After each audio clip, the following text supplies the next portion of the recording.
Olá e bem-vindos ao sexto episódio do Talvez o Contrário Seja o Mesmo, um podcast semanal com Tiago Gonçalves e José Maria Betancourt.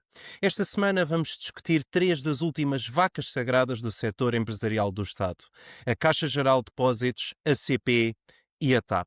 Devem elas ser públicas ou privadas? Tiago, estás preparado? Sim. Então vamos a isso.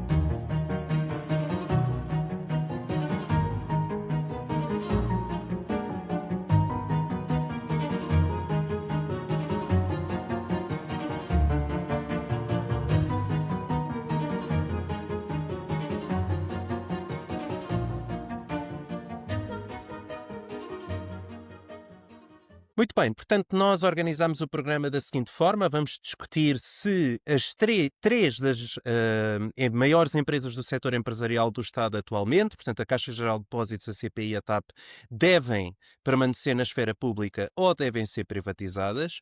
Pelo facto de irmos discutir as três num só programa, o que é algo bastante ambicioso, hoje não vamos fazer grande introdução, até porque eu acho que estas empresas não carecem dessa introdução, não é verdade, Tiago? Já toda a gente conhece. Com certeza. E, portanto, eu sugeria que nós começássemos, se calhar, pela maior, a Caixa Geral de Depósitos. E, portanto, Tiago, como sempre, eu peço-te para arrancares o tema e a discussão. Deve ou não a Caixa Geral de Depósitos ser privatizada? Exatamente. A Caixa Geral de Depósitos, é uma instituição, possivelmente, se não estou em erro, a maior instituição bancária em Portugal e atualmente tem um acionista único que é o Estado.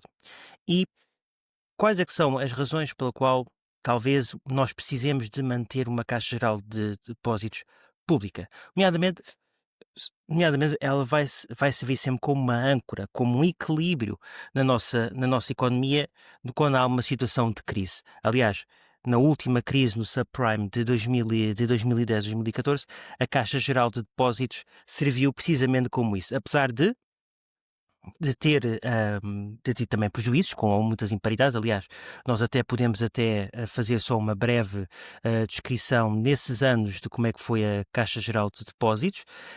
Nomeadamente, em 2011 teve um resultado de menos 488 milhões de euros, em 2012 menos 606 milhões de euros, e aqui já com um programa de ajustamento já começou até a ter alguma recapitalização do Estado, nomeadamente no valor total de 2.550 milhões de euros. Em 2013, ou também com resultados de prejuízo de menos 579 milhões de euros, com uma recapitalização também de 700 milhões de euros e por aí. Portanto, no ao todo, realmente, apesar de a Caixa Geral de Depósitos ter sofrido uma recapitalização da altura do subprime, foi um banco que se manteve como contraciclo e que continuou a financiar as famílias e as empresas portuguesas para os seus negócios. E só para nós vermos o porquê que uma Caixa Geral de Depósitos depois pública e bem gerida, e atenção, eu estou aqui a ressalvar o ser bem gerida, porque um ativo público mal gerido, como nós todos já percebemos, passa a ser um cancro nas nossas É um contas. passivo, não é um É um, ativo, é um é um passivo. passivo, é um passivo, é um passivo. Eu peço desculpa, eu não sou da área de economia, às vezes estas coisas vão-me saindo assim, mas no ano de 2024, a Caixa Geral de Depósitos teve um lucro recorde de 1.735 milhões de euros, do qual teve uma contribuição ao Estado por volta de 1.700 milhões de euros. Portanto, quando é bem gerida, há um valor económico acrescido para o Estado, para todos nós, e é de um serviço público porque tem que ter uma missão pública, isto é, tem que garantir os serviços a todos os portugueses e portuguesas, não numa ótica puramente comercial, mas sim numa ótica de necessidade. Esta é a minha visão. Bom, eu, antes de partilhar a minha opinião, eu queria puxar o filme um bocadinho atrás. E porquê? Porque, bom, a nossa geração, eu acho que é inegável que nós temos o trauma. Tu falaste da crise do subprime e depois das dívidas soberanas, que de facto levaram a uma injeção de capital por parte do Estado, não só do Estado português, mas um bocadinho por todo o lado. Começou nos Estados Unidos e depois, obviamente, alastrou a Passou Europa, para cá. não é? E a nossa geração, de facto, passou por enormes dificuldades por causa dessa crise financeira e também por causa dos resgates que nós fizemos aos bancos. E, portanto, eu gostava que a nossa geração nunca se esquecesse de um número. E esse número são 24 mil milhões de euros. Esse é o número que o Estado português injetou na banca desde 2007 até 2019. São 24 mil milhões de euros. Eu nem quis fazer uma analogia, um paralelo, uma comparação entre este valor e outras coisas, tal forma a sua grandeza. É importante nós vermos que a grande maioria deste valor não foi para a Caixa. Ou, pelo menos não foi só para a Caixa. Portanto, relembro o BPN, foram 4.915 milhões, 4.915 milhões de euros. O BPN acabou a ser vendido por 40 milhões. Temos o caso do BES, 5.200 milhões de euros, 7,3 mil milhões se somarmos os empréstimos que o Estado português fez ao Fundo de Resolução. E o resto é história. Banif, 3.355 milhões de euros. A resolução do Banif rendeu aos cofres do Estado 411 milhões. Portanto, tivemos ainda o BPP, 450 milhões, que até parece pouco no meio desta ordem de grandeza. E, portanto, tudo isto, como tu disseste, é passivo. Não é? Tudo É isto foi passivo. dívida pública e tudo isto nós ainda hoje estamos a pagar a fatura, o contribuinte português ainda está a pagar a fatura. Para a Caixa Geral de Depósitos, é verdade, desde 2007 a 2019, somando todas as injeções de capital, nós estamos a falar em 6 mil milhões de euros. É um valor enorme. E desde logo, tu falaste da recapitalização da Caixa que foi feita em 2016, 2017, por aí. Eu devo dizer que entre o período que vai de 2010 a 2017, a Caixa Geral de Depósitos tinha um capital próprio que se situou sempre entre os 5 e os 6 mil milhões de euros. Portanto, com uma recapitalização de 2 mil milhões, que ascendeu a 4 mil milhões se contabilizarmos já o passado, nós estamos a falar de uma decisão que foi tomada na altura pelo António Costa e pelo Mário Centeno, de enorme risco político. A Caixa não valia isso. Porquê? Porque o seu capital próprio, o seu ativo, estava cheio de ativos tóxicos. Portanto, Muitas imparidades. tinha que se fazer o registro das imparidades. Se fizesse os registros dessas imparidades sem a injeção de capital, a Caixa Geral de Depósitos entrava em falência técnica, ou pelo menos não cumpria com os requisitos mínimos impostos pela União Europeia, e, portanto, a injeção de capital foi um enorme risco.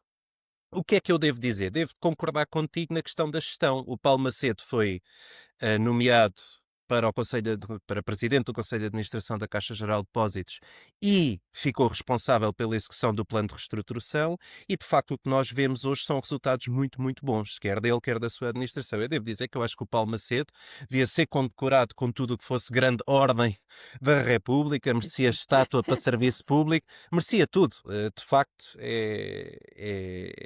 os resultados são espetaculares. E são espetaculares até porque hoje a Caixa vale muito mais. A Caixa hoje vale o dobro, tem um capital próprio na ordem dos 10 mil milhões de euros. E, portanto, eu acho que, de facto, os resultados têm sido muito bons. Entre 2019 e 2025, tu também falaste disso, a Caixa distribuiu mais de 3 mil milhões de euros em dividendos ao Estado português, que é extraordinário. E, portanto, a questão da privatização da Caixa, para mim, prende-se com o seguinte: será que nós algum dia vamos voltar à situação que tínhamos anteriormente ou não? Ou seja, será que nós aprendemos alguma coisa e garantimos que o que se passou na Caixa, particularmente desde 2005 até 2017, não volta a acontecer ou não? E eu tenho muitas dúvidas que o tenhamos feito. Ou seja, eu tenho muitas dúvidas que depois da saída de Paulo Macedo e depois desta gestão sair, que nós possamos. Eu devo relembrar que o Paulo Macedo é nomeado por acaso, não é? Não era o Paulo Macedo que ia chefiar o plano de reestruturação da Caixa, não é? Portanto, foi daquelas coisas em Portugal que acontecem assim um bocadinho à última da hora e em cima do joelho. Ainda bem, porque assim arranjou-se um consenso entre o PS e o PSD sobre quem é que devia dirigir a Caixa. Enfim, eu tenho muitas dúvidas que nós sejamos blindados politicamente em relação às questões políticas e de intromissão política dentro da Caixa que levou à situação dramática que a Caixa viveu desde 2005 até 2017. E depois também há aqui uma questão de timing, ou seja, se for para vender a Caixa, então nós de facto deveríamos ponderar vender a Caixa agora. Porque a Caixa Geral de Depósitos nunca valeu tanto, porque a Caixa Geral de Depósitos tem hoje uma credibilidade internacional impecável, é o banco mais resiliente da Europa. Foram feitos É. agora testes de stress há pouco tempo e de facto os resultados foram extraordinários. Ahm, se nós olharmos, por exemplo, e tu não és de economia, eu também não, mas sou de gestão, a Caixa não está na Bolsa, portanto não tem uma capitalização bolsista, mas se nós olharmos para este capital próprio de 10 mil milhões e compararmos, por exemplo, com os múltiplos do Santander, ou seja, no fundo, para avaliar quanto é que poderia valer a Caixa, ela poderia, numa venda, ela poderia valer 6,5 e 11 mil milhões, entre 6,5 e 11 mil milhões de euros, é um valor astronómico, que poderia até não só blindar-nos contra as perdas futuras, mas também ser uma importante injeção de capital para o Estado português para se fazerem investimentos noutras áreas que são tanto precisos. Portanto, eu tenho esta questão do timing que me divide e tenho esta questão da possível intromissão política no futuro após a saída do Paulo Macedo, que acho que não está resolvida, e portanto fico a meio caminho Sim, numa opinião. eu percebo, mas também lá está, na minha opinião, eu lá está. Se nós temos, eu não consigo dizer se a Caixa agora está estruturada de forma a resistir a uma futura crise. Eu, não posso estou a ser ingênuo, mas eu quero acreditar que está. Quero acreditar que está, porque a lição foi muito dura para toda a gente, e quero acreditar que foram criados os mecanismos necessários para resistir a uma futura crise. E, pegando no que estás a dizer, se neste preciso momento a Caixa é um banco comprovado que é resiliente, então precisamente por isso é que nós temos que o deixar estar na esfera pública para ser uma âncora de contraciclo quando vier uma futura crise. Para além de, como algo que até já tínhamos discutido, na eventualidade de vender a Caixa, qual é que seria o comprador? Não é? Qual é que seria o comprador? Seria um banco português? Seria um banco estrangeiro? Quer dizer, a maioria dos nossos bancos, ou os nossos grandes bancos, são todos eles de banca, são estrangeiros, nomeadamente acho que se não me engano, quem está no topo, até o Santander.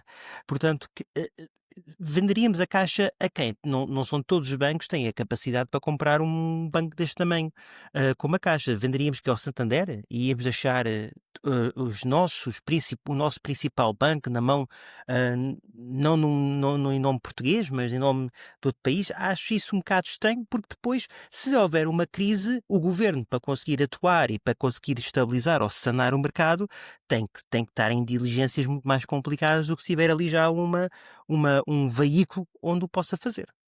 Há várias formas de privatizar uma empresa pública. A venda direta é uma, que é aquela que tu te estás a referir, Sim, sim, exatamente. mas tu também podes fazer uma dispersão do capital em bolsa. Por exemplo, se tu falaste do Santander, o Santander tem o seu capital disperso em bolsa, portanto, tu podes comprar ações do Santander. Do Santander. Uhum. Sim, Aliás, se fores ver a estrutura acionista do Santander, vais ver que estamos a falar de pequenos investidores, na sua grande maioria, acionistas pequenos, individuais. Também tens fundos de investimento, claro, mas uhum, sim, e não é por isso que o Santander deixa de representar um bocadinho a soberania espanhola, não é? Portanto, sim. e quando tu dispersas o capital em bolsa, até podes fazê-lo de uma forma faseada, tu não precisas dispersá-lo todo Portanto, eu acho que poderiam haver mecanismos. Acho que a questão da soberania é um tema importante, como tu falaste, que é mais um dos argumentos que me faz duvidar. Agora, eu queria comentar um bocadinho a questão da lição aprendida. Tu disseste, a lição foi muito dura, a lição aprendida. Bom, eu acho que o contribuinte português aprendeu a lição. Eu não sei se de O contra- facto o contribuinte aprendeu a lição, tenho dúvidas e quero Esse- acreditar. sem dúvidas nenhumas. Por isso é que eu comecei por referir o tal número, 24 mil milhões de euros, que é para a nossa geração nunca se esquecer dele. Nunca se esquecer dele. E garantimos que ele não acontece. Mas eu não tenho a certeza que os decisores políticos e a nossa elite da banca tenha efetivamente aprendido uma lição, ou que a lição sequer lhes tenha sido ensinada, digamos assim. A título de exemplo, Tiago, para tu perceberes de onde é que eu venho. De onde é que eu venho. Eu fui olhar. Portanto, há um relatório da Ernst Young e houve variadíssimas comissões de inquérito que analisam o período da Caixa desde 2005 até 2017, salvo erro. Há variadíssimos livros escritos, Helena Garrido escreveu um livro, Quem é que meteu a mão na Caixa, enfim. Existem variadíssimos, portanto, aquilo que eu vou dizer não é novo, mas eu fui olhar para quem é que fazia parte do Conselho de Administração da Caixa, por exemplo, em 2005, no tempo de José Sócrates, não é? Que foi a primeira nomeação política para a Caixa Geral de Depósitos desse governo do PS e desse primeiro-ministro idóneo, não é? Pois. E de facto, o que é que eu vi? Eu vi, por exemplo, o presidente do Conselho de Administração era um senhor chamado Carlos Santos Ferreira. Eu não vou ao percurso dele, mas ele foi nomeado presidente da Caixa em 2005. Ficou até 2008.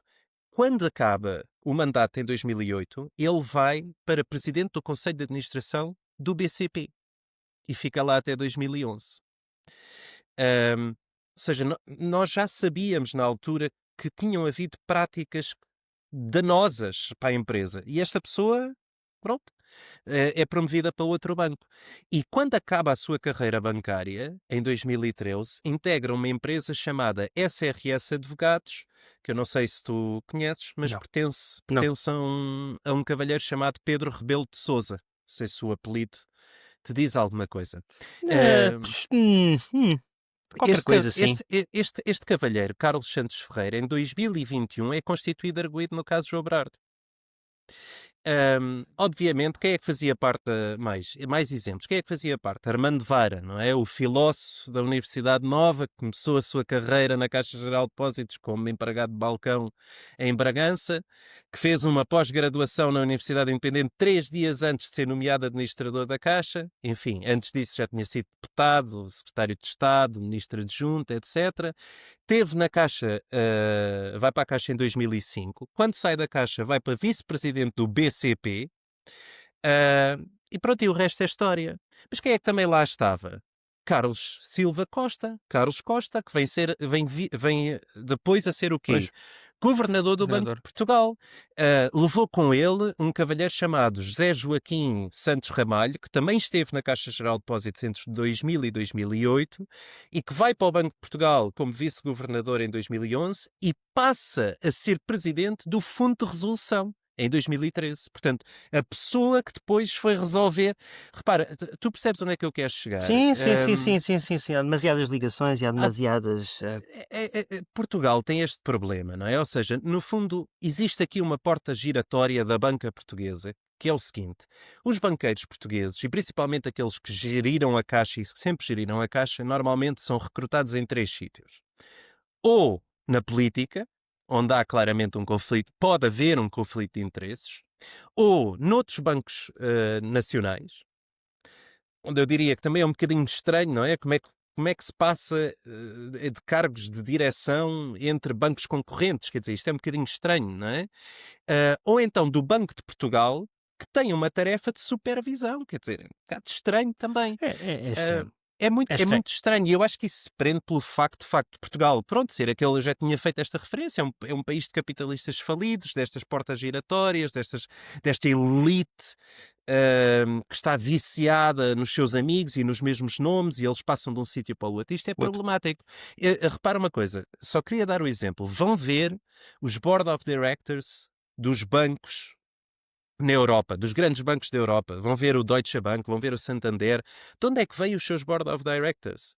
não vêm de concorrentes, não vêm de supervisores. Às vezes até vêm de outras empresas, é verdade, mas muitos deles, por exemplo, tiveram em bancos, outros bancos no estrangeiro, tiveram em outros cargos de direção em outras empresas, quer dizer, é completa, fizeram uma É carreira verdade. dentro do próprio banco, é Sim. completamente diferente. Tu dizes-me assim, eu acredito que em 2025 a elite portuguesa e a política portuguesa está blindada em relação a esta porta Hum, giratória? Acho que não. Não, não. Acho que não. Eu sou a política portuguesa, não acho que ela esteja blindada a grande coisa.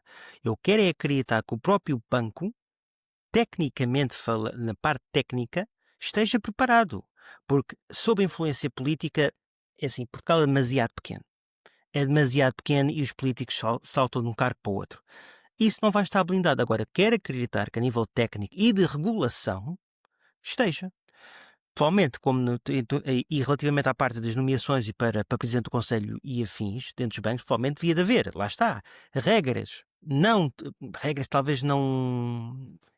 Existem regras para a nomeação de presidentes do Conselho de As regras Administração da. existem, não é? E Existem. os Agora, processos também existem. existem. Agora, esses regras e processos, ou das duas, uma, ou não são aplicados, ou são aplicados a meio, ou não são supervisionados. Porque não faz sentido nenhum, quando estás a trabalhar num supervisor, de repente, como se ir trabalhar para o banco que estás a supervisionar. Quer dizer, isto não faz sentido, não há aqui uma separação. Portanto, provavelmente as regras têm que ser mais claras, têm que ser mais preto no branco. Se trabalhaste no supervisor ou se foste presidente do Banco de Portugal, não podes ir trabalhar para a banca, não podes. Pá, é vida.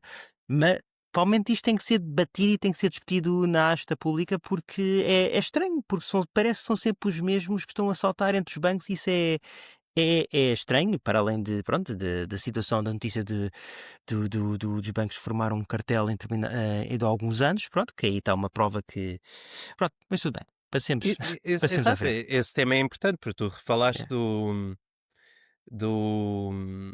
do Serviço Público da Caixa Geral de Sim, Depósitos. sim, A Caixa opera num mercado altamente competitivo, num mercado bancário altamente sim. competitivo, opera pelas regras desse mercado e claramente opera alinhado com esse mercado, não é? E esse caso do cartel da banca comprova isso. Infelizmente é mais uma machadada na confiança que nós temos que ter num banco que é central e é pivô na nossa economia.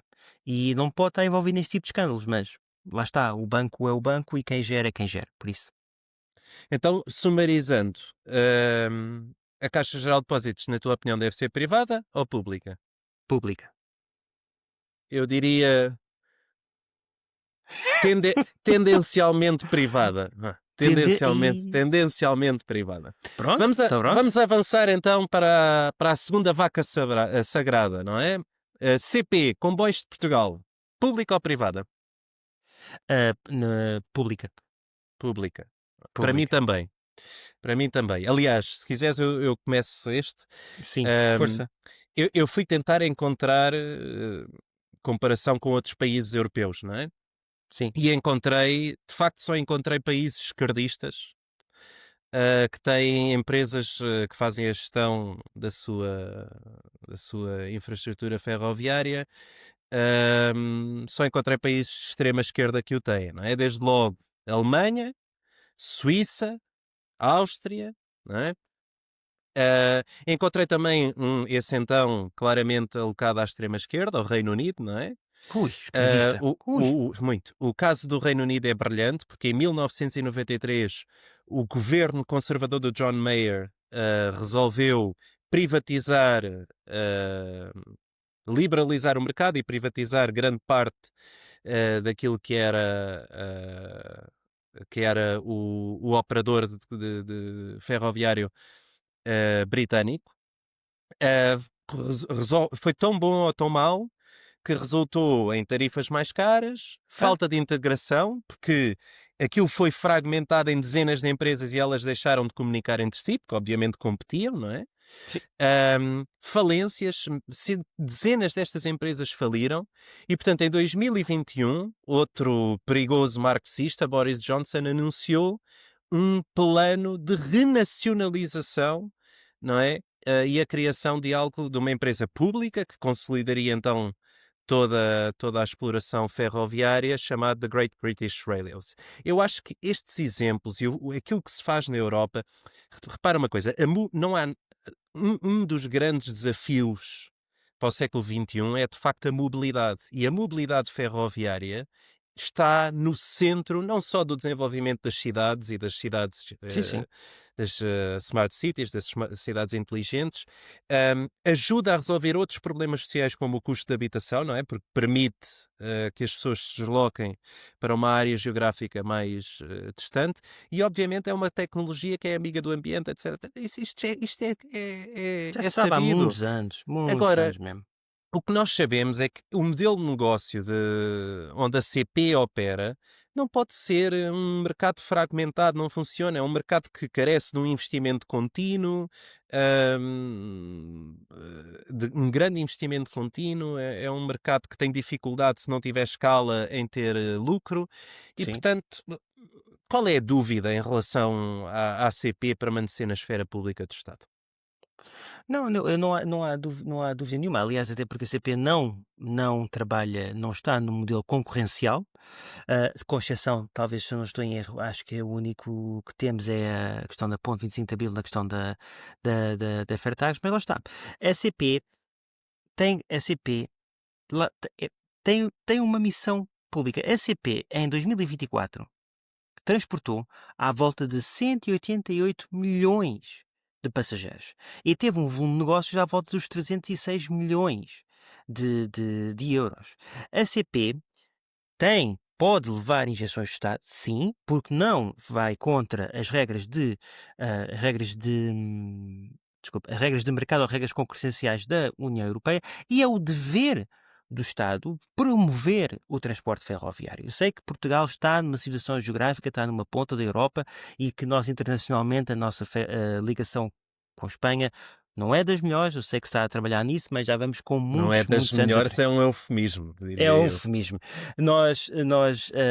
Temos que melhorar isso rápido e mesmo muito rápido, nós precisamos de integração, mas como é, ter uma CP, ter uma concorrente da CP cá em Portugal, ou abrir um mercado concorrencial de ferrovia em Portugal é uma coisa um bocado estranha, porque eu depois não consigo perceber quem é que queria fazer a manutenção do material circulante da empresa concorrente. Portanto, não faz sentido ter concorrência na ferrovia em Portugal. O que importa ao Estado é conseguir ter uma ferrovia eficiente, melhorar a rede, se bem que a CP é material circulante e a rede é tratada pelas infraestruturas de Portugal, são duas coisas separadas, foram separadas, se não estou em erro, nos anos 90, portanto, mas é, é bom para o país uma ferrovia que chegue ao máximo possível e que seja o mais moderna possível. Daí, na minha sincera e honesta opinião, a CP tem que ser pública, para o Estado conseguir cumprir ou fazer cumprir esta missão pública no país. Deixa-me dar-te umas notas sobre concorrência. O mercado é liberalizado por regra europeia. Portanto, em Sim, teoria, podem haver podem. operadores privados concorrenciais à CP a operar no mercado em Portugal. Isso é possível. Agora, isso em Portugal também é um caso interessante, porque, por exemplo, tu sabes qual é que foi, portanto, para além da CP, tu sabes qual é que é o outro operador que nós temos, não é? Era Fairtax? É a Fertagos. A Fertagos, e a Fertagos só opera aquela linha, não é? A É linha da aquele ponte. troço. É Se eu não aquele estou em erro, é troço, esse. Sim, é sim. aquele troço da ponte 25 de Abril. Mas é interessante tentar perceber a história, não é? E nós somos pessoas novas, vá, gostamos de pensar que sim, alguns dos nossos É. ouvintes certamente também são jovens. Ora, o que é, portanto, é importante dizer isto. A Fertagos é uma empresa que pertence ao Grupo Barraqueiro. O Grupo Barraqueiro, esse pertence ou é controlado pela Mota-Engil. Não vou dizer mais comentários, mas como é que este grupo, como é que este consórcio, esta Fertagos, começa a operar? Bom, em 1997, portanto, no governo do António Guterres, o governo decide abraçar a onda europeia da liberalização dos mercados e das privatizações, etc., etc., decide que é preciso um comboio na ponte, e bem, isso não se discute, e, portanto, desenha um concurso internacional para se perceber que operadores é que podiam vir a operar aquela linha. Ora, o que é interessante perceber são duas coisas. Primeiro, abre-se um concurso internacional para depois escolher o grupo barraqueiro, que na altura, na altura não tinha zero experiência Não. ferroviária, Tiago. Quer dizer, vamos lá ver uma coisa. E o mais grave desse concurso foi que a CP não participou. E não participou porque foi impedida de participar, porque o concurso já estava feito de forma a que o operador público não o pudesse fazer. Ora, isto é importante porque se eu te fizer a pergunta, quem é que vai operar o TGV em Portugal? Responde-me Não, rápido. Quem é eu que vai não operar o sei, TGV? Mas não não sabes, sei. mas a resposta para mim devia ser óbvia. Vamos olhar para o caso espanhol, ainda dentro desta questão concorrencial. Deve ser. Eh, eu li numa notícia que Espanha é o segundo país com a maior linha de alta velocidade do mundo. Do mundo, o segundo. Nós nem temos essa dimensão. Não temos essa noção, quer dizer, e é um Não, país não aqui ao temos. lado. Por isso é que eu estava a dizer, mas que ligação para a rede ferroviária em Espanha. Nós nem conseguimos acordar na bitola, quanto mais no resto. Bom, mas tu tens três empresas a competir nas ligações de alta velocidade em Espanha. Tens a empresa pública, que é a Renfe. Que é a Renfe? Sim. Tens uma francesa que se chama Oigo, que está no mercado desde 2021, no mercado espanhol, e tens outra que é a Irio, desde 2022. É interessante perceber vantagens desta concorrência. Bom, os preços diminuíram 30%. Desvantagens, todas elas têm prejuízo. Todas elas têm prejuízo. Prejuízos que ascendem a 600 milhões de euros desde 2021 acumulados. Ora, isto não é sustentável. Não, não Isto é não é sustentável. sustentável. E há a pergunta do quem interessados no TGV em Portugal? Bom, a Irio, que é a tal empresa espanhol-italiana que também opera no mercado espanhol, já se mostrou interessada. A CP já se mostrou interessada. Eu espero que lhes seja permitido participar no concurso desta vez. Espero que seja permitido e que seja e que ganhem. E depois já tens também a B-Rail. Sabes o que é a B-Rail? Não. É um nome muito interessante, muito moderno, do grupo barraqueiro para a alta velocidade, que já está criado. B-Rail.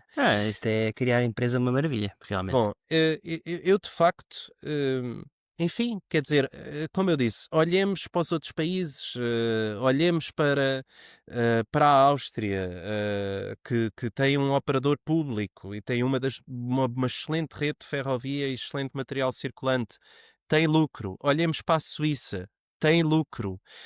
A própria CP tem lucro, quer dizer, Tem lucro? hum, não percebo Não, porque é que nós haveríamos de querer privatizar isto.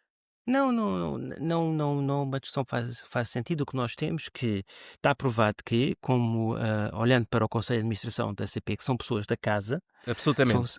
são pessoas da casa, são pessoas que conhecem bem a CP, portanto, uma escolha bem feita pelo Conselho de Administração de pessoas que conhecem como é que a empresa deve funcionar, e lá está. A ferrovia tem que ser uma alternativa viável, à rodovia e ao transporte aéreo. E a CP e o Estado têm o maior interesse que seja possível. Reparem, só a ferrovia em Portugal, e atenção que a ferrovia em Portugal não está a ser utilizada na sua totalidade. Nós temos se pesquisarem, o total da ferrovia em Portugal são à volta de 3.600 quilómetros. Neste preciso momento estamos a usar 2.500. Portanto, há aqui ainda 1.000 quilómetros que ainda estão, que foram, pronto, porque na altura a exploração não fazia sentido e reduziu-se, mas nós ainda temos o potencial da ferrovia feita em Portugal. Portanto, a SCP tem margem para crescer, tem margem para continuar a transportar pessoas. Reparem, a CP sozinha transportou 188 milhões de pessoas o ano passado.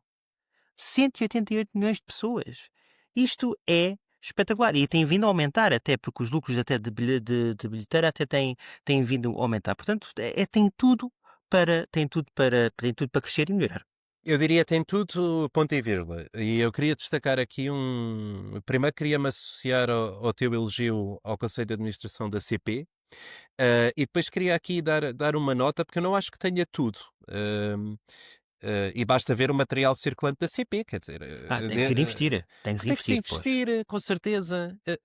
Repara uma Tem que se coisa, investir. todos os países da União Europeia, no seu conjunto, investiram em 2024 40 mil milhões de euros na ferrovia e em material circulante, 40 mil milhões. A CP investiu 27 milhões de euros. Tiago, é menos do que o Benfica pagou pelo Richard Rios. Sim, Quer não faz dizer, sentido nenhum. Não faz sentido nenhum. Não. e olhemos para esses 27 milhões de euros. Onde é que eles foram gastos? 70% disso foi em reparação e modernização do material circulante. Nós nem estamos a falar de comprar. Novo, é reformular. É reformular aquilo que É existe. reformular. E eu tenho aqui o relatório de contas de 2024 aberto, porque chamou-me logo a atenção. Na página 52 existe um quadro que mostra o plano de investimentos para 2024. Aliás, o plano de investimento é de 2024 a 2026. Aprovado. Isto foi aprovado pelo Ministério das Infraestruturas isto foi aprovado. Para a aquisição de material circulante estavam previstos 68 milhões de euros. Sabes quanto é que foi executado? Não. Zero. Pois Zero. não foi adquirida com posições novas. Sim, estou a perceber. Zero. Estava prevista a compra de 22 unidades para serviço regional e 117 para regional e urbano. Zero. Zero. E mesmo na parte de modernização estavam previstos 32 milhões e só foram executados 18. Grande parte deles numa rúbrica chamada Trabalhos para a própria empresa. A própria CP explica porquê, não é? Temos, por exemplo, na aquisição do STAI de 12, a primeira unidade estava prevista ser entregue, mas em 2024, só vai acontecer em 2025, mas também não explicam porquê. Para a aquisição das 117 unidades locomotoras, a decisão da deslocação foi anunciada no final de 2023, aguarda o levantamento do efeito suspensivo decorrente da impugnação apresentada por 2 concorrentes preteridos. Portanto, está nos tribunais. Havemos ter isto. Quer dizer, os trabalhos para a própria empresa, o número de intervenções foi inferior ao previsto devido designadamente a dificuldades de aprovisionamento de materiais e escassez de recursos humanos. Tiago, nós nem conseguimos dar à CP materiais. Mas o que é isto? Provavelmente os concursos públicos não que eles fizeram, ou a forma de renegociar com os seus fornecedores não foi a mais eficiente. Isso aí não é decorrente do mercado, não sei. Isso aí. Eu acho Mas que lá está. são decisões políticas. Podem ser decisões políticas, mas também pode ser o mercado a funcionar e a CP não conseguir os valores que necessita para adquirir aquilo que precisa. E por isso é que nós temos que recentrar a ferrovia no investimento do Estado. A ferrovia foi, nos últimos 30, 40 anos, só agora é que parece que está uma inversão na tendência do investimento da ferrovia. É claro que se não se investe durante 30 anos, temos um backlog de coisas para fazer gigantesco, que agora vai ser difícil suprir em poucos anos. Portanto, ainda bem que a política parece. Atenção, eu estou a ressalvar o parece estar a mudar, porque isto vem com os ventos, não é? De repente é mais uma estrada, mais outra estrada, ou não sei o quê, mas sim, olhando para o relatório, quando vemos esses problemas, mas lá está, podem ser pequenas supressões na estrada que se tem que ultrapassar para a CP melhorar. Tá? É preciso começar a executar orçamentos e dar Completamente. condições às pessoas que estão a gerir a CP para o executarem. Claro. Parece-me óbvio. Então, sumarizando, CP pública ou privada? Pública. Pública também. Pública. Avancemos então para a última vaca sagrada, a TAP. Deve ser pública ou privada, Tiago? Na minha ótica, deve ser privada, mas o Estado deve manter uma participação na empresa. Queres explicar? Queres elaborar? É assim, eu estou a olhar para isto como o seguinte, apesar da a TAP é uma empresa, porque é que a TAP difere da CP? Porque a TAP, a nível de manutenção e de concorrência, está num patamar completamente diferente da CP. A TAP precisa de estar no mercado a combater com as outras grandes empresas europeias e a combater também com as low cost, que lhe é difícil, porque se nós formos a ver os preços dos bilhetes da TAP, claramente ela em certos terrenos está a perder.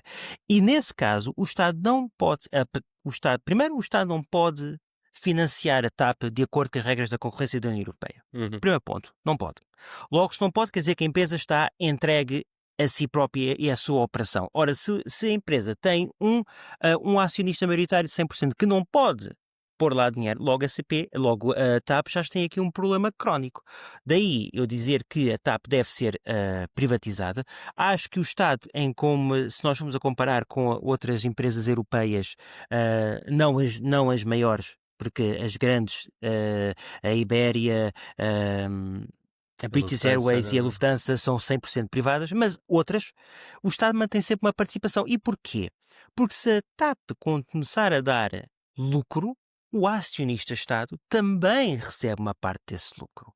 E, portanto, é um win-win situation. Os privados investem na empresa para torná-la o mais ágil possível para concorrer no mercado europeu e no mercado transatlântico, que provavelmente é a grande maior, ou a grande mais-valia da TAP é o mercado transatlântico e também a parte africana, e o Estado colhe também uma parte destes frutos. É mais nessa ótica que eu penso que ela deve ter aqui uma situação mista. Agora não me perguntes as percentagens, porque não sei se, se o Estado deve ficar com 10 ou 15 ou 20 ou 25, só sei que o Estado tem que ganhar dinheiro com a TAP. Tem que ganhar.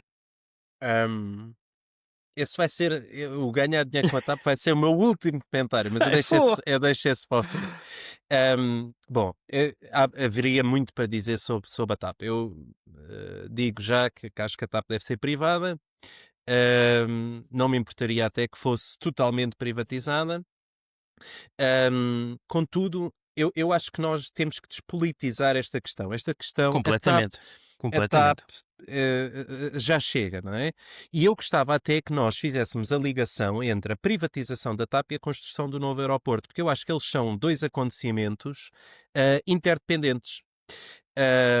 E até gostava que começássemos primeiro, ou seja, porque eu de contextualizar a questão do aeroporto de Lisboa. Bom, eu não sei se tu tens noção, mas o aeroporto de Lisboa, portanto, o da Portela, em 2001, portanto, no início do século, ou melhor ainda, no início do milénio, recebia 9 milhões de passageiros por ano. 9 milhões, em 2001. Em 2015, já recebia 20 milhões. Portanto, duplicámos, não é? E em 2024 batemos os recordes para 35 milhões de passageiros. Nós quadruplicámos o número de passageiros recebidos no aeroporto de Lisboa em 20 anos. Duplicámos nos últimos 15. Desde 2000, o número de passageiros aumentou sempre ano após ano. Só houve 2 anos onde isso não aconteceu. Em 2009... Portanto, primeiro em 2009, no pós-2008, cresceu 2,5% e depois em 2020, por causa da pandemia, 70%. Mas se olharmos em linguagem económica, Tiago, existe uma coisa que se chama CAGR, que é no fundo uma taxa composta de crescimento anual. Estou a traduzir de cabeça. Essa taxa de crescimento do número de passageiros em Portugal a 20 anos, que é uma coisa que nunca se calcula, a 20 anos, foi de 6% ao ano. 6%. E durante estes 20 anos, o que é que nós tivemos? O maior período de incerteza e disrupção no mercado. Completamente. Quer dizer, a TAP foi alvo de uma privatização falhada, foi renacionalizada e depois ainda teve um plano de reestruturação. Enfrentou 2 crises internacionais, como tu disseste. Nunca houve certezas definitivas em relação ao novo aeroporto de Lisboa. Privatizámos o operador do aeroporto. Portanto, privatizámos a ANA. Temos o aeroporto a arrebentar pelas costuras nos últimos anos. Ora, e mesmo assim, o número de passageiros a passar pelo aeroporto aumenta. Porquê é que eu estou a dizer isto? Porque o novo aeroporto de Lisboa, que a fazer fé na decisão que foi anunciada será em Alcochete, está projetado para custar 8,5 mil milhões de euros, que é um valor significativo, ter capacidade para 45 milhões de passageiros por ano, portanto são mais 10 milhões do que o recorde de 2024, em 2037, portanto daqui a 12 anos. Alguém acha isto irrealista? Desde logo, este volume de crescimento. mesmo sem Lufthansa, sem hub, sem investimento na TAP, sem nada, se nós mantêssemos um crescimento orgânico de 6%, nós chegaríamos a 75 milhões de passageiros em 2037. Claro que isto não funciona assim, mas Sim, há variáveis. é só para dizer que me parece que este grande aeroporto, que vai custar muito dinheiro, nem me parece assim tão grande. Parece-me, eu que sou leigo na matéria, não percebo nada da indústria, parece-me que de todo aquilo que eu vi até agora, me parece descabido. Agora, sobre a TAP, perguntas óbvias ainda conectadas com o aeroporto. Sem a privatização da TAP, é possível cobrir este crescimento expectável para o novo aeroporto? Não, Provavelmente não. não, Provavelmente não. não dá. Porque mesmo que a TAP queira apenas manter o número de passageiros atual, isso vai requerer um investimento significativo a longo prazo numa renovação da frota. Sim, Como tu disseste, o Estado não pode injetar capital por não pode, restrições de Bruxelas e, portanto, não em pode. último caso, o que é que vai acontecer à TAP? A TAP desaparece, não é? Desaparece deixa-me só dar uma Diz, nota diz, e intervém. para corroborar o que estás a dizer, o lucro recorde da TAP, o valor do lucro recorde da TAP foi em 2023 e foram 177 milhões de euros. No ano de 2024, esse lucro já baixou para 53,7 milhões de euros. Ora, uma empresa com este volume de lucro não tem margem Não tem financeira margem. para investir em aeronaves e investir em reatores e investir na recomposição ou na customização das novas aeronaves. Não é possível. Daí o capital privado ser necessário também. E, portanto, mesmo aquelas pessoas como eu que não têm especial, não fico especialmente entusiasmado por ter ou não ter a bandeira portuguesa em aeronaves, ao contrário de outros líderes de extrema-direita. O meu ponto é, sem a privatização da TAP, é possível cobrir o crescimento do aeroporto? Provavelmente não, Não. porque a TAP não vai ter capacidade para se manter ao nível do que tem hoje, e o crescimento orgânico das low cost também não é expectável que chegue a 10 milhões. Portanto, sem a privatização da TAP, construir um aeroporto megalómano em Alcochete parece-me, Não faz aí sentido. sim, que não possa não fazer sentido. E eu queria só dar uma nota que esta questão da privatização da TAP e de ser público ou não, isto é, lá está, mais uma vez, uma questão, na minha opinião, puramente política, porque a TAP foi criada em 1945, no regime que nós todos conhecemos. E a primeira entrada de capital privado da TAP foi em 1953, onde 35% da empresa foi distribuída por investidores privados. Esse regime vigorou até 1975, onde depois houve uma renacionalização a 100%. Naquele período de 1953, houve investimentos na TAP, foram adquiridas novas aeronaves, foram abertas novas rotas e afins. Portanto, isto, quer dizer, a TAP tem uma história, já tem uma história significativa. Já tem há mais de 70 anos de existência. Portanto, nós temos que perceber uma coisa.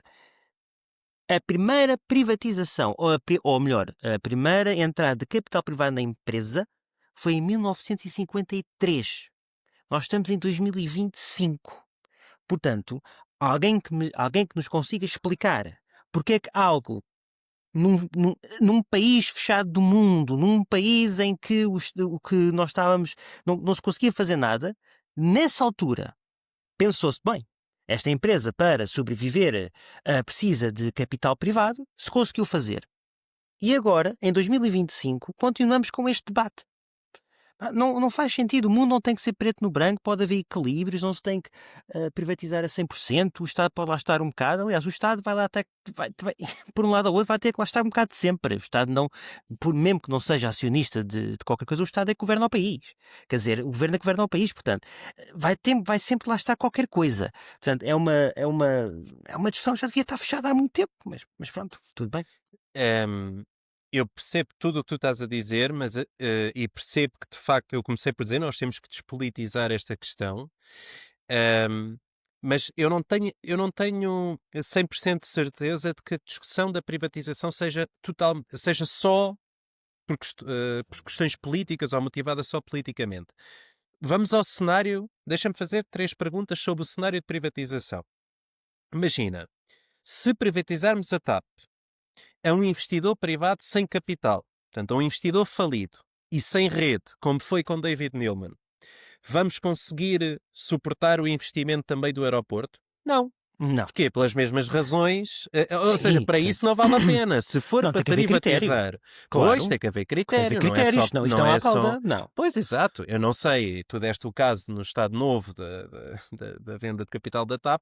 Eu não sei quem é que eram esses capitalistas. O que eu sei é que não vale a pena voltar a fazer o mesmo e privatizar a TAP a um capitalista falido como o David Neilman. Porque Não, não, aí tem que ser. isso não vai Não, resolver o problema da não, TAP e não nos vai não. salvaguardar o investimento que nós vamos fazer no Eu só aeroporto. fiz este paralelismo de 1953 porque se alguém for ver um bocado a história da TAP vai ver que sim, que a Claro, partir de 1953 a TAP teve um desenvolvimento como a companhia aérea, com novas rotas, com os novos aviões. Foi mais claro, nessa ótica. claro, Agora, claro. não vale a pena ter acionistas que depois vão falir a empresa logo a seguir. Quer dizer, isto quer dizer, acho que no concurso que o governo está a fazer, neste agora, há critérios bem definidos de quem é que tem que ser o acionista, senão, pá.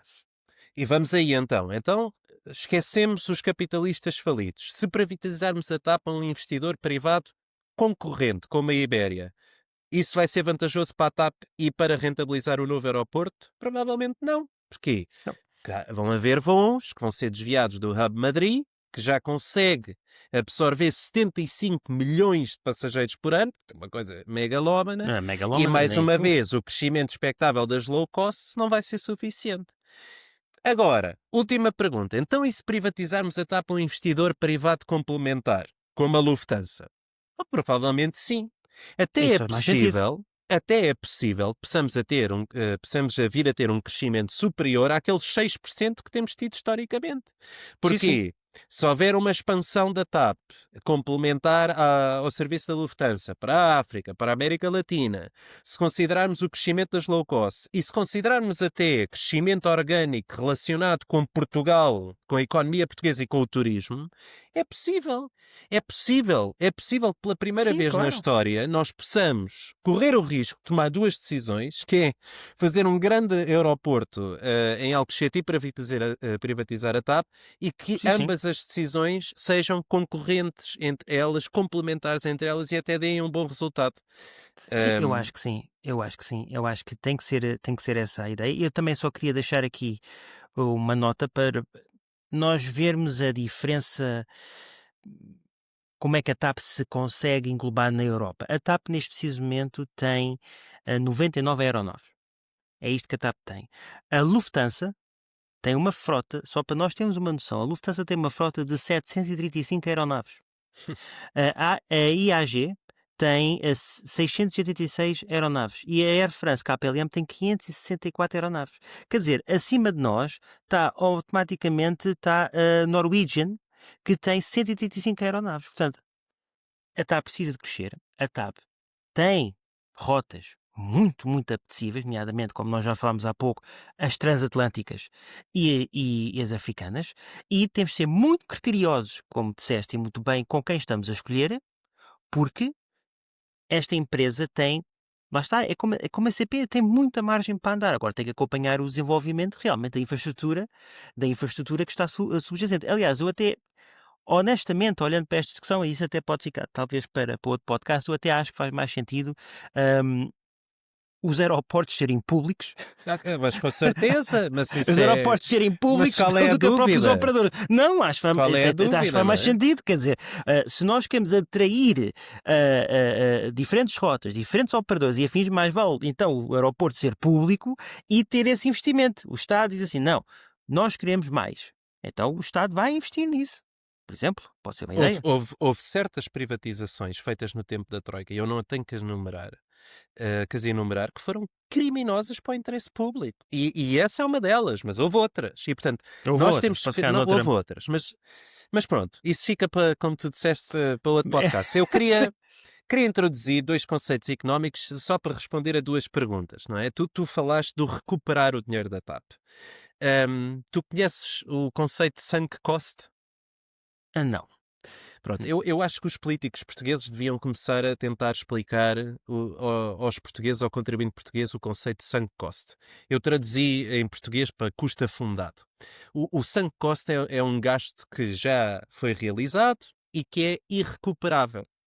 Agora, em teoria económica, o que se diz é que sunk cost não deve influenciar decisões futuras. Numa escolha racional, só contam custos e benefícios marginais no futuro e o custo da oportunidade, não aquilo que já foi gasto. Os Certo. políticos portugueses têm que vir a público e explicar o seguinte aos portugueses: o dinheiro público que foi gasto na TAP é um custo afundado. E a venda, Sim, já não há recuperação possível. não há recuperação. A Esqueçam, já não venda, há. a venda, o que deve maximizar é aquilo que a TAP ainda poderá vir a gerar no futuro, e já agora limitar perdas futuras para o contribuinte português, mas a ideia que nós vendemos a TAP e recuperamos aquilo que lá pusemos é uma ideia fantasiosa. A TAP não vale aquilo que nós lá pusemos e, portanto, quem disser o contrário está a enganar o contribuinte português. O último ponto tem que ver com o valor do aeroporto. 8,5 mil milhões de euros. É muito. A primeira vez que foi anunciado em Portugal que era necessário fazer um novo aeroporto de Lisboa, sabes em que ano é que foi? Já foi há mais de 50 anos. Acho que até foi o Marcelo Caetano. Foi o Marcelo Caetano em Acho que foi o Marcelo 1960. Caetano. Em Portanto, 1960, há 60 anos. Imagina o custo da oportunidade de não ter decidido fazer esse aeroporto nos últimos 60 isso anos. nem é quantificável já. O que Já nem sei. é impossível de quantificar. Já Agora, nem dá. o que eu sei é que 8,5 mil milhões de euros a preços de mercado de 1960 seriam 121 milhões. Nós teríamos construído um aeroporto baratíssimo. E, portanto, a minha sugestão para o povo português e para o contribuinte português é para olhar para estes 8,5 mil milhões como se fossem 120, como se ainda estivéssemos em 1960 e fazer. E fazer porque pode ser que corremos o risco de finalmente tomarmos uma boa decisão em Portugal. Eu diria que sim, e tem que ser, eu que gostava muito que fosse rápido. Quero acreditar que nós ainda vamos conseguir ver o aeroporto.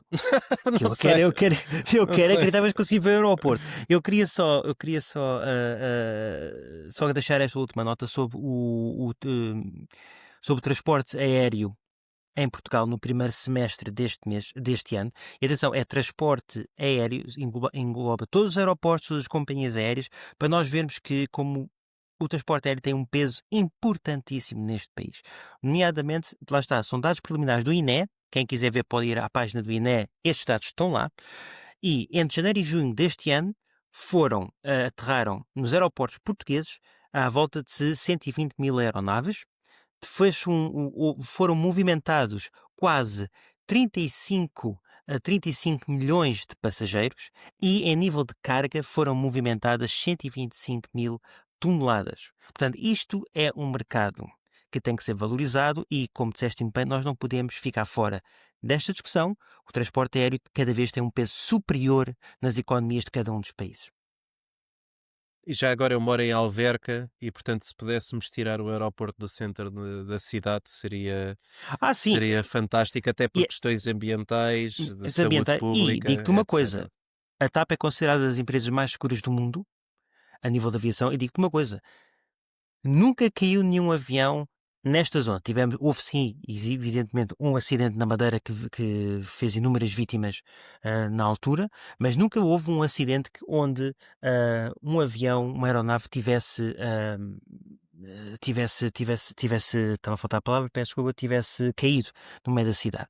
O risco que nós temos disto acontecer, pode acontecer por qualquer motivo, pode ser uma avaria técnica, pode ser, é enorme e nós temos que, de uma vez por todas, eliminar também esse risco da cidade, porque estamos a viver, é o que eu digo, se nunca cair nenhum, é ótimo, mas basta cair um para acontecer aqui uma desgraça. Basta ver a desgraça que aconteceu em Lisboa Sim, com o elevador, com o elevador. da Goulart. Então, para te sumarizar, TAP pública ou privada? TAP privada com uma participação do Estado. Privada, totalmente com ou sem participação. Bom, Chega então ao fim o 6º episódio do Talvez o Contrário Seja o Mesmo. Como sempre, voltaremos para a semana com um ou mais temas. Até lá, siga-nos nas nossas redes sociais, comente, participe no debate e muito obrigado por ter estado desse lado. Até para a semana. Até para a semana. Muito obrigado. Até para a semana.